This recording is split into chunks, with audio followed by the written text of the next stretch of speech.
I do not believe in psychics. Come with me to a seance. Spot the con I can't. Detective, you are here to discredit me, but I can talk to the dead. Haunting in Venice is a really special film, and it's a really unique film. It's one of the most intimate of the Poirot stories that Agatha Christie wrote, and I particularly loved the fact that it is such a horrific crime that's committed that it haunts the characters within the story. So that was something, to go that dark and that deep into the human psyche was a very thrilling and challenging aspect of Haunting in Venice.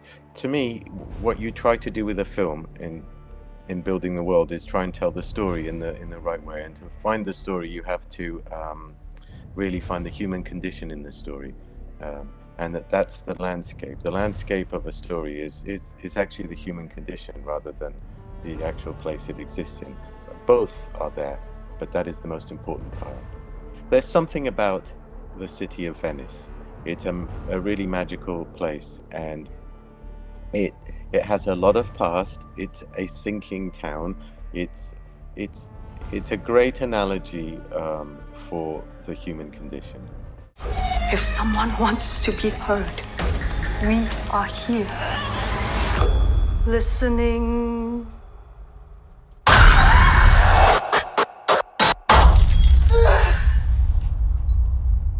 Mama? Felicia? I think one of the most challenging was the seance scene. It's we wanted to do it in a unique way, and in a way that felt very, very immersive, as if you were there in that room, and that you would go through all the emotions that everyone else in that room was going through. So one of the feelings for me, and that's why we used that kind of orbital kind of camera, that particular technique, was it's almost as if you've fallen in the ocean and you're drowning and you're circled by barracuda. That's the kind of feeling that we wanted to bring to that scene. One of horror, terror, and gasping for air. You can't trap us here. Somebody is dead. No one shall leave this place until I know who did it. I see myself as a storyteller, and I love the fact that I am part of a team, and together with the other HODs, the director, the actors, we create these images that tell a story. Most of it is just taking a long time in prep and listening. So there's a lot of listening, a lot of talking, and a lot of kind of thinking about things. And then you gradually, it's a bit like any art kind of process. There's a sketch part, and there's a final painting part, as an analogy. So it's getting to know as much as you can about the story and the characters, and then trying to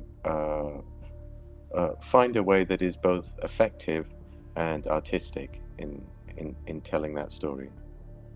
We did about 14 days of actual camera tests, where some of the things that we wanted to do, we worked with the production designer, the costume department, with Kenneth, and we set about doing small camera tests that informed us. And you slowly build on that.